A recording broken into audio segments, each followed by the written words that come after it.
इस्लाम आ जाए, ये मुमकिन ही नहीं खून पर इल्जाम आ जाए। हमारे गांव में बहनें उसे राखी न बांधेंगी, हमारे गांव में बहनें उसे राखी न बांधेंगी, पलट कर जंग से भाई अगर नाकाम आ जाए। आपकी अंतरात्मा में धड़कते हुए भारतवर्ष को मेरा प्रणाम। मैं अभिनव सिंह शिनेत आपके समक्ष आज भारत की इस भूमि पर अटल जी की कविता से मैं अपनी बातों को आपके समक्ष प्रस्तुत करूंगा। कविता कुछ इस प्रकार से है। 15 अगस्त का दिन कहता आजादी अभी अधूरी है, 15 अगस्त का दिन कहता आजादी अभी अधूरी है, सपने सच होना बाकी है, रावी की शपथ न पूरी है। जिनकी लाशों पर पग धरकर, जिनकी लाशों पर पग धरकर आजादी भारत में आई, वे अब तक है खाना बदोश, गम की काली बदरी छाई। कलकत्तों के फुटपाथों पर जो आंधी पानी सहते, कलकत्तों के फुटपाथों पर जो आंधी पानी सहते हैं, उनसे पूछो 15 अगस्त के बारे में क्या कहते हैं।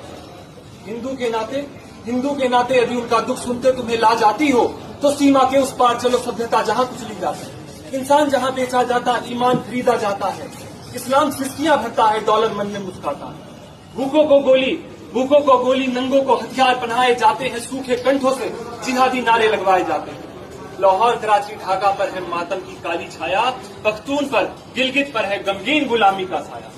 बस इसीलिए तो कहता हूँ आजादी अभी अधूरी है, कैसे उल्लास मनाऊं मैं, बस कुछ दिन की मजबूरी है।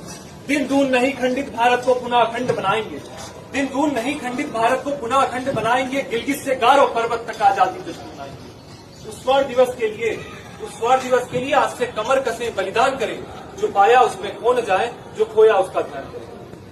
15 अगस्त की स्वतंत्रता हमें बहुत कुछ खोकर मिली है।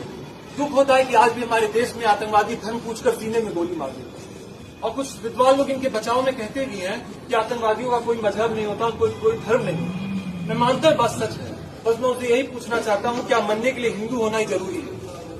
आज हम शांति और लोकतंत्र की बात करते हैं, ये जो सुरक्षा में प्राप्त है, ये उन जवानों की वजह से है जो सीमाओं पर दिन रात हमारे लिए तैनात है। पहलगाम में आतंकवादियों ने कहा था कलमा सुनाओ वरना मार देंगे। आज हमारे वीर सैनिक शिव तांडव की लय में उन्हें ऊपर पहुंचा रहे हैं।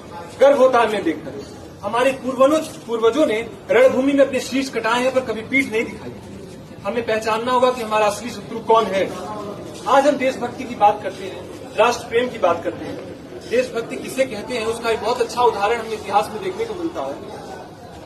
पति, पिता और भाई की लाश के बाद माँ अपने 12 वर्ष के बच्चों को तैयार करती थी, सिर पर साफा पहनाती थी, हाथ में तलवार देती थी और कहती थी 12 वर्ष के कूकर जीवे।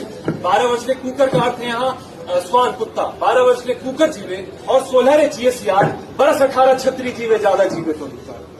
इतिहास गवाह है, हमारी संस्कृति और हमारे धर्म को बचाए रखने के लिए हमारी माताओं ने, बहनों ने अपने प्राण का बलिदान दिया है, उन्होंने जौहर किया है, और बच्चे अपनी ही माँ के राख को लगाकर युद्ध में जाया करते हैं।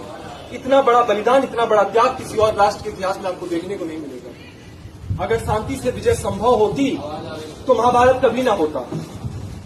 समझौतों से कभी स्वतंत्रता नहीं मिलती है। ये जो 15 अगस्त की स्वतंत्रता हमें प्राप्त है, इसके पीछे भगत सिंह, सुखदेव, रानी लक्ष्मीबाई, मंगल पांडे जैसे वीरों के बलिदान की देन है। ये किसी शांति आंदोलन या शांति समझौते की देन नहीं है जो आज हमें 15 अगस्त की स्वतंत्रता या खुले आसमान में मना पा रहे हैं। अब समय है अपने असली इतिहास के पन्नों को पलट ले और देख ले कि कौन लोग हमारे लिए जीते। इतिहास के लिए कुछ पंक्तियां हैं मेरे पास। तलवारों की धारों पे इतिहास हमारा सस्ता है, तलवारों की धारों पे इतिहास हमारा सस्ता है, जिस ओर जवानी चलती है उस ओर जमाना चलता है। अब अपने वाणी को विराम देते हुए अंत में मैं बस यही कहना चाहूंगा, कुछ पंक्तियां उनके लिए प्रस्तुत हैं जो इस भारत में रहते हुए भारत माता की जय बोलने में जिन्हें शर्म आती है और जिन्हें मुगलों का इतिहास भारत का इतिहास लगता है। मन में है धैर्य और तन में प्रचंड शौर्य, मन में है धैर्य और तन में प्रचंड शौर्य, बन चंद्रगुप्त मौर्य प्रलय हम मचाएंगे। महाराणा शिवा की संतति कहाते हम, शीश कट जाए लेकिन झुकने न पाएंगे। और बार बार न छेड़िए भारत स्वाभिमान को, और बार बार न छेड़िए भारत स्वाभिमान को, अन्यथा बाद में बहुत पछताएंगे। उठेगी मां भवानी की तलवार और ललकार जब आपके घरों में चील कौवे मटराएंगे। आप सभी ने बड़े धैर्य सुना। आपका आभार। जय भवानी, जय हिंद, जय।